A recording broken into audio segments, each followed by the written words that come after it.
നമസ്കാരം. മണിയെ പറ്റിയുള്ള ധാരാളം വിവരങ്ങൾ ഇപ്പോൾ പുറത്തു വന്നുകൊണ്ടിരിക്കുകയാണ്. നേരത്തെ നമ്മൾ ഉണ്ണികൃഷ്ണൻ പോറ്റിയുടെ വിവിധങ്ങളായിട്ടുള്ള വാർത്തകളാണ് കേട്ടുകൊണ്ടിരുന്നതെങ്കിൽ ഇപ്പോൾ ഇതാ മാറിയിരിക്കുന്നു. കേന്ദ്ര കഥാപാത്രമായി ഇപ്പോൾ ഡി മണി എന്ന മണി. ഡി മണി എന്ന് പറയുന്ന മണിയുടെ പേര് തന്നെ വ്യാജമാണ്. ശരിക്കുള്ള പേരല്ല. ശരിക്കുള്ള പേര് സുബ്രഹ്മണി എന്നാണ്. ദിണ്ടിക്കൽ സ്വദേശിയല്ല അദ്ദേഹം. അവിടെയാണ് ഏറ്റവും പ്രധാനപ്പെട്ട മർമ്മപ്രധാനമായിട്ടുള്ള കാര്യം വരുന്നത്.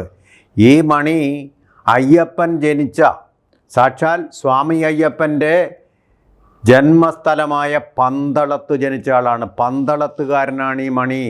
തമിഴ്നാട്ടുകാരനല്ല. നമ്മൾ പറഞ്ഞ തമിഴ്നാട്ടിലാണ് കൂടുതൽ തിരുടന്മാരുള്ളത് അല്ലെങ്കിൽ കള്ളന്മാരുള്ളത് എന്ന് പറഞ്ഞു. ഇതല്ല, പന്തളം അയ്യപ്പൻ്റെ ജന്മദേശമായ പന്തളത്ത് തന്നെ ജനിച്ച ആളാണ്. തമിഴ്നാട്ടിൽ മണി, സുബ്രഹ്മണി, ഇങ്ങനെ പല പേരുകളുണ്ട്. ഡി മണി എന്നുമുണ്ട്. ഡി മണി എന്നുള്ളതിൽ തന്നെ ഡയമണ്ട് മണി എന്നുണ്ട്, ദാവൂദ് മണി എന്നുണ്ട്. അങ്ങനെ പല പേരുകളിൽ അറിയപ്പെടുന്ന വളരെ സ്വാധീന ശക്തിയുള്ള ഒരു വ്യക്തിയാണ് ഇദ്ദേഹമെന്ന് തെളിഞ്ഞിരിക്കുകയാണ്. അറിയാമോ, SIT ഇദ്ദേഹത്തെ അന്വേഷിച്ചു പോയപ്പോൾ അയാൾക്ക് ഇങ്ങനൊരാളിനെ, ഒരു അധോലോക നായകനെ പിടിക്കണമെങ്കിൽ തീർച്ചയായിട്ടും അവർക്ക് തമിഴ്നാട് പോലീസിൻ്റെ സഹായം വേണം. എന്നിട്ട് എന്താ സംഭവിച്ചത്? ദിണ്ടിഗൽ എന്ന് പറയുന്ന സ്ഥലത്താണ് മണി ഉണ്ടായിരുന്നത്. ദിണ്ടിഗൽ. ആ ദിണ്ടിഗൽ എന്നുള്ള സ്ഥലത്തുണ്ടായിരുന്ന തമിഴ്നാട് പോലീസ് അവിടുന്ന് പെട്ടപാടെ അവിടുന്ന് വലിഞ്ഞു. ഒരു സഹായവും SITക്ക് കിട്ടാത്ത തരത്തിൽ ഇവരെ ഒറ്റപ്പെടുത്തി. കാരണം ദിണ്ടിഗൽ സ്വദേശിയായിട്ട് അറിയപ്പെടുന്ന ഈ മണിക്കുള്ള സ്വാധീനം തമിഴ്നാട് പോലീസിൻ്റെ അങ്ങേയറ്റം വരെ ഉണ്ടെന്ന്. MK സ്റ്റാലിൻ വരെ സ്വാധീനമുള്ള ഒരു വ്യക്തിയാണ് ഇദ്ദേഹം. നിസാരക്കാരനൊന്നുമല്ല. നമ്മൾ കണ്ടില്ലേ, അതുപോലെ തന്നെ നമ്മൾ വീഡിയോയിലൂടെ കണ്ടില്ലേ പത്രക്കാരോട് അദ്ദേഹം സംസാരിക്കുന്നത്. സംശയത്തിൻ്റെ ഒരു നിഴൽ പോലും വരാതെ ഇങ്ങനെ പ്രമാദമായ ഒരു കേസിൽ താൻ പ്രതിയാണെന്നുള്ളൊരു ഭാവമില്ല. നിസ്സാരമായിട്ട് തള്ളിക്കളയുക. ഞാൻ ആ മണിയല്ല, ഡി മണിയല്ല, ഞാൻ MS മണിയാണെന്ന്.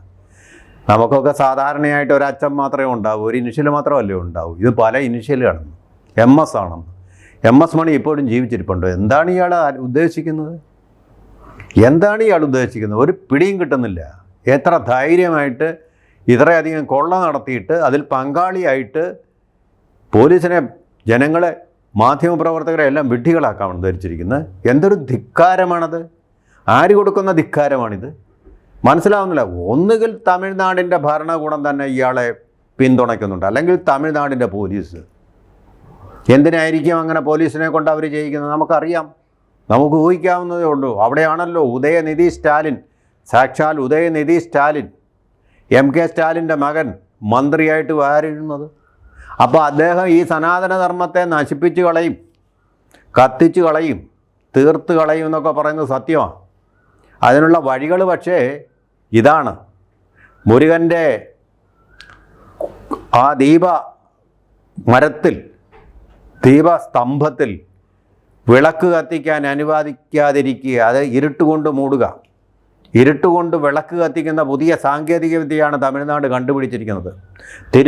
തിരുപ്പതിക്കുണ്ടത്തെ ആ ചരിത്രപ്രസിദ്ധമായ, പുരാണപ്രസിദ്ധമായ ക്ഷേത്രത്തിൽ ഉള്ള വിളക്കുമരത്തിൽ, വിളക്ക് തെളിക്കാനുള്ള വിളക്കുമരത്തിൽ അതിനു മുമ്പിൽ മൃഗബലി നടത്തിയും, പഴയ ആചാരമായിട്ടുള്ള മൃഗബലി നടത്തിയും ചോര തെറിപ്പിച്ചും ഒക്കെ അതിനെ അശുദ്ധമാക്കി ആ ഭൂമിയുടെ വിശുദ്ധിയും പവിത്രതയും നശിപ്പിച്ച് അവിടെ വിളക്ക് കത്തിക്കാൻ സമ്മതിക്കാതെ, കോടതി വിധി ഉണ്ടായിട്ട് പോലും കോടതി വിധിയെപ്പോലും ധിക്കരിച്ചുകൊണ്ട് മുഗൾ ഭരണകാലത്തെ ഔറംഗസീബിനെയും അതുപോലെ തന്നെ ബ്രിട്ടീഷ് ഭരണകാലത്ത് കർണാടക, ശ്രീരംഗപട്ടണമൊക്കെ അടക്കി ഭരിച്ചിരുന്ന ടിപ്പു സുൽത്താനെയും ഹൈദറിനെയും ഒക്കെ ഓർമ്മിപ്പിച്ചുകൊണ്ട് ഹൈന്ദവ ആചാരങ്ങളെ ഇല്ലാതാക്കാൻ വേണ്ടിയിട്ടുള്ള ശ്രമങ്ങളാണ് നടത്തിക്കൊണ്ടിരിക്കുന്നത് തമിഴ്നാട് ഗവൺമെൻറ്.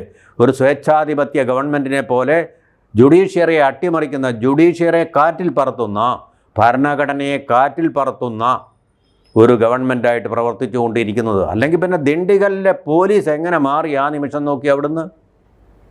അത് ഉത്തരം പറയണ്ടേ തമിഴ്നാട് ഗവൺമെൻറ്? എല്ലാവിധ സഹായങ്ങളും നൽകേണ്ട ഒരു ഗവൺമെൻറ് അല്ലേ? ഇന്ത്യയിലെ ഫെഡറലിസം എന്നൊക്കെ പറയുമല്ലോ. ആ ഫെഡറലിസത്തിൽ ഈ സഹായം വേണ്ടേ? ഒരു സംസ്ഥാന ഗവൺമെൻറ് സഹായം അഭ്യർത്ഥിക്കുമ്പോൾ ഒരു കള്ളനെ പിടിക്കാൻ വേണ്ടി സഹായിക്കണ്ടേ? എന്നിട്ടിപ്പോൾ ഈ മണി പറഞ്ഞിരിക്കുന്ന ഡി മണി എന്ന് പറയുന്ന ഈ മണി പറഞ്ഞിരിക്കുന്നത് 30-ാം തീയതി തിരുവനന്തപുരത്ത് വെച്ച് കാണാം എന്നാണ് നമ്മുടെ SITയോട് പറഞ്ഞിരിക്കുന്നത്. തിരുവനന്തപുരത്ത് വെച്ച് കാണാം. കാരണം SIT വേണമെങ്കിൽ അദ്ദേഹത്തിനെ കാണണം. തിരുവനന്തപുരത്ത് അദ്ദേഹം വരുന്നുണ്ട്, അന്നേരം കാണാമെന്ന്. കച്ചവടം ആവശ്യത്തിനായിരിക്കും. എന്തിൻ്റെ കച്ചവടം? പുരാവസ്തു ശേഖരങ്ങളുടെ, അമ്പലങ്ങളിൽ നിന്ന് കൊള്ളയടിച്ച് സനാതനധർമ്മത്തെ നശിപ്പിക്കാൻ വേണ്ടി എടുത്തു മാറ്റുന്ന ആ സാധനങ്ങളുടെ വ്യാപാരത്തിന് വേണ്ടി വരുന്നതായിരിക്കും. വ്യാപാര ആവശ്യത്തിന് വേണ്ടി ബിസിനസ് ക്ലാസ്സിൽ വരുന്നതായിരിക്കും. അപ്പോൾ വേണമെങ്കിൽ നിങ്ങൾക്കൊരു അപ്പോയിൻമെൻറ്റ് തരാം എന്ന് പറയാൻ കനിവുണ്ടായി. പക്ഷേ എനിക്ക് തോന്നുന്നില്ല, അദ്ദേഹത്തിൻ്റെ ഇതുവരെയുള്ള പെരുമാറ്റങ്ങളനുസരിച്ച് അദ്ദേഹം വരുമെന്നൊരു പ്രതീക്ഷയും വേണ്ട. നമ്മൾ ഈ സംസാരിക്കുമ്പോൾ 28-ാം തീയതിയായി, ഇനി 2 ദിവസം, ഒരു ദിവസം മാത്രം ബാക്കി. അന്ന് അദ്ദേഹം വരുമെന്ന് പ്രതീക്ഷിക്കേണ്ടതില്ല. ഇതിന് ഏറ്റവും പ്രധാനപ്പെട്ട കാര്യം ഈ മണി തന്നെയാണ്. ആ മണി എന്നുള്ളതിന് ഉദാഹരണം വരികയാണ്. അതിതാണ്, ഉണ്ണികൃഷ്ണൻ പോറ്റിയുമായിട്ട് ഇയാൾ കൂടിക്കാഴ്ച നടത്തിയിരുന്നു. ഉണ്ണികൃഷ്ണൻ പോറ്റി എന്ന് പറയുന്ന അമ്പലത്തിരുടനുമായിട്ട് ഇയാൾ കൂടിക്കാഴ്ച നടത്തിയിരുന്നു.